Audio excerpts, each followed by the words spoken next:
Ану байна. Өнөөдөр хэдүүлээ нэг ухаалаг гаргаж зарлж үзнэ. Тэр нь энэ сараас эхлэн аль биесийн эрхтээр худалдаанд гарсан Huawei-гийн Nova 5T утас.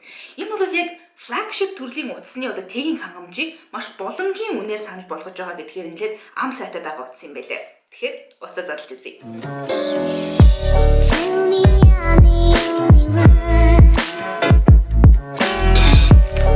Huawei Nova 5T гэсэн бичгтэй дээрээ Huawei-гийн логотой байгаа.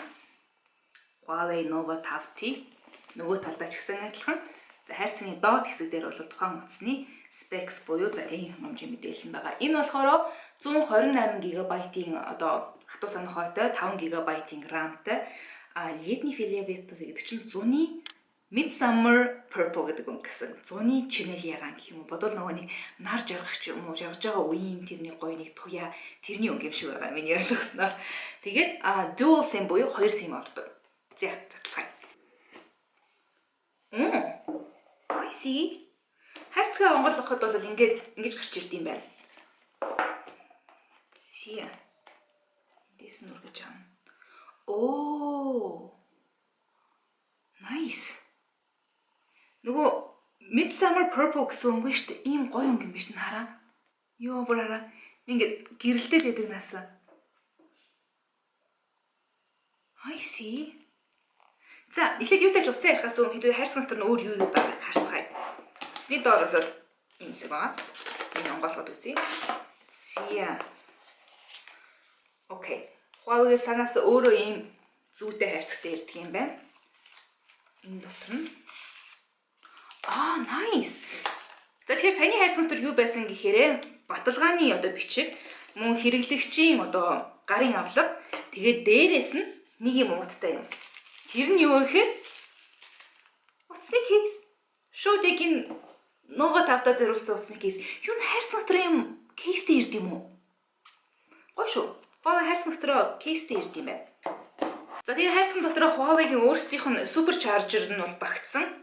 Цэнэглэгч хийсгэн гэх юм уу? Supercharger буюу богино хугацаанд асар их хэмжээний эрчим хүч цэнэгийг утсанд өгөх зорилттой арай энгийн цэнэглэгчнүүдээс арай өөр байдаг. Энгийн жишээ нь өөр суперчаржуудаас ялгаатай яг Huawei-д тохирсон ийм цэнэглэгч байдаг. Хошуу нь бол яг Монголын зах зээл зориулсан учраас ийм хоёр шонтой юм хошуутай байгаа. USB-гээс USB-C руу шилжүүлэгч ашиглаад уцаа цэнэглэх боломжтой. Яг энүүгээрээ хэрвээ цэнэглэх юм бол вебсайт дээр байсан мэдээлэлээс харахад энэ цэнэглэгчийн ашиглан цэнэглэх юм бол цэнийхээ 50%-ийг 30 минутын дотор авдаг гэж хэлээ. За тэгээд яг энэ цэнэглэгч болоод дата өгөгдөлд дамжуулахад зориулаад USB-гээс USB-C холбогчтой ирж байна. За мөн түүнчлэн чихвч ийм earbuds байгаа. Гэхдээ энэ earbuds-ны гол онцлог зүйл нь юу гэхээр Type-C холбогчтой. Өөрөөр хэлбэл энэ утас Type-C-гээр сонсох буюу 3.5 мм-ийн чихвчний оролтгүй гэсэн. Энэ Type-C ямар таалагдаад байгаа. Хурдны хувьд аягүй өндөр юм билээ. Тэгээд ерөөхдөө хаасаагүй бүгд хөрөмжүүдэд нөгөө брэнд хамаарахгүй ингэж тохирдог болоод ирэнгүүт яг дараагийн generation дараагийн үеийн яг USB байгаа даахгүй. Гэхдээ хамаагүй жижигхэн. Тэгэхээр энэ чихвч Type-C оролттой байна гэдэг чинь юу гэсэн үг гэхээр Nova 5T-д бол 3.5 мм-ийн оролттой чихвчний оролт байдаггүй.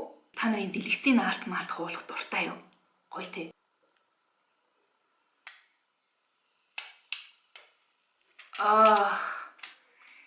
Ёо энэ артлын ягааныг нь хараач тий. Гоё юм аа. Nice.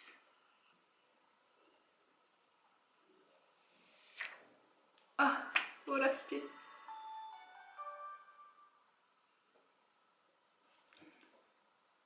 За тэгэхээр утсаа асаж үзэхээс өмнө техник хангамжийн тухай ярилцгаая. Энэ утас нь 154 мм өндөртэй, 74 мм өргөнтэй, харин зузаан нь 7.8 мм. Жингийн хувьд бол 174 г юм бэлээ. Тэгэхээр харьцангуй хөнгөн, барихад айгүй өвтэйхэн. Ерөөдөө жоохон өндөрөвтөр талдаа нөгөө өргөн гэхээсээ илүү уртаашаа юм сонсон хэлбэртэй, гарт айгүй тухтай, шилэн нүртэй, шилэн артай, үндсэн бие нь бол хөнгөн цагаанаар хийсэн. За тэгээд та нар түрүүн сууж би энэ утасны арыг харуулж байгаа та нарын нүдэнд бол тусахгүй үлдэж чадаагүй байх ардаа хараа 4 линзтэй камер нь.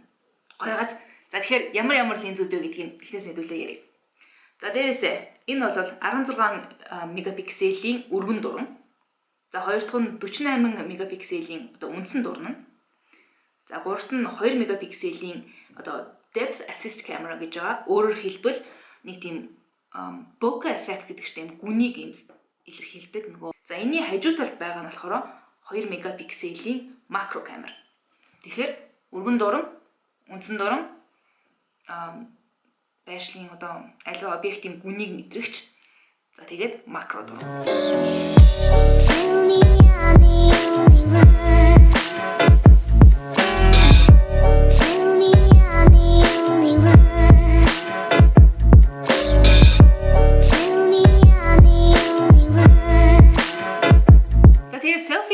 Хувьд болохоор 32 мегапикселийн хэмжээтэй айгүй том камерагаас тэгэхээр энэ дэлгэцнийхээ энэ бууланд энэ жижигхэн нөхцөөлөгч камер гэх юм уу punch hole camera гэдэг энэ буулан дээр нь байж идэг.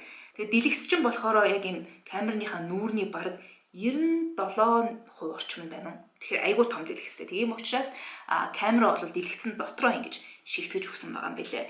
Надад бол яг энэ нүүрэн дээрээ ийм дэлгэцэн дотроо ийм камертай байх бол тийм төвөгтэй санагддаггүй.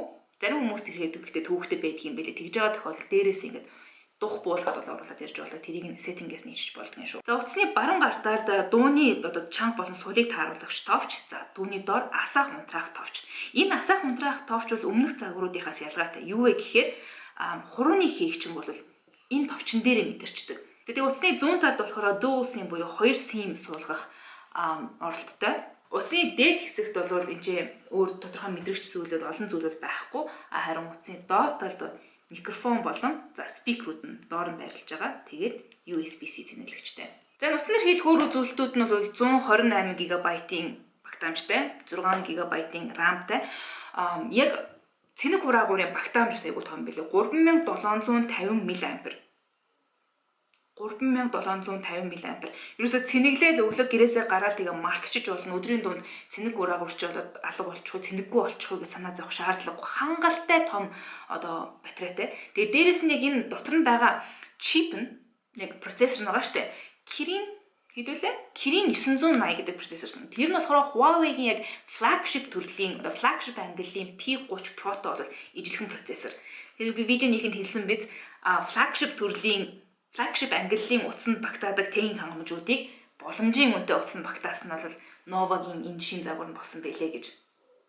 Энэ Kirin 980 гэсэн юг процессорыг багтаасан. Тэгээ дээрээс нь энэ өндөр RAM-тай цэнэг хураагаар өндөртэй байна гэдэг чинь үндсэндээ видео тоглоом тоглох зорилготой утас гэж хэлж болно. Ялангуяа яг програм хангамжаараа дамжуулан яг тийм гар утсанд зориулсан видео тоглоомуудыг тоглох тийм нэмэлт supportыг бол оруулж ирсэн юм байна л да. Одоо PUBG ч байт юм уу, Fortnite ч байт юм уу. Хэдрийг хүрээ гар утснараа тоглодог бол графикч юусаа гацхгүй айгу тийм smooth айгу тийм ямар ч гацалтгүйгээр явахаас гадна тэгээ хурдан асдаг айгу асар хурдтай юм бэл. Яг тэрийг нь батлах зарим нэг тийм туршилтын видеонуудыг би бас олж үзсэн. Тэдрийг би видеоны доор тайлбарлаж толгож өгсөн байх болно шүү.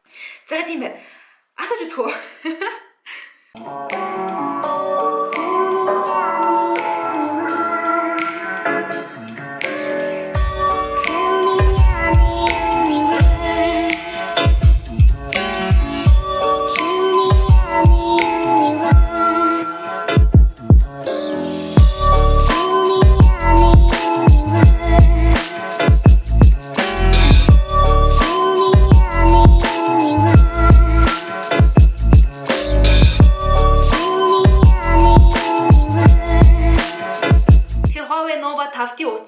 Хайрцагнаас нь задарж анхны тохироог нь хийж камер болон бусад зарим зүйлсийг нь хэдүүлээ туршиж үзлээ. Тэгэхээр энэ утастай холбоотой дэлгэрэнгүй мэдээллийг бас видеоны доор тайлбар хэсгээс аваарай. Мөн түншлэн зарагдаж байгаа байршлуудын талаарсан мэдээллүүдийг видеоны доор тайлбар хэсэгт оруулж өгсөн байх болно шүү. Тэгэхээр видео таалагдсан бол лайк дарахаа мартав. Өөр асууж тодруулах зүйл ч юм уу өөрсдийн туршлагаасаа хуваалцах юм бол доотлын комент хэсгийг ашиглахыг зөвлөж байна. Хэрвээ миний сувагт subscribe хийгээгүй бол энэ доор байгаа subscribe гэсэн товчийг дарж хажуугийнх нь орохыг дараарай. Тэгсэн тохиолдолд намайг шинээр видео оруулах болгон та нарт notification очих болно. Тэгэхээр видеотой хамт байсан баярлалаа. Дараагийн видеоор ирээд уулзъя.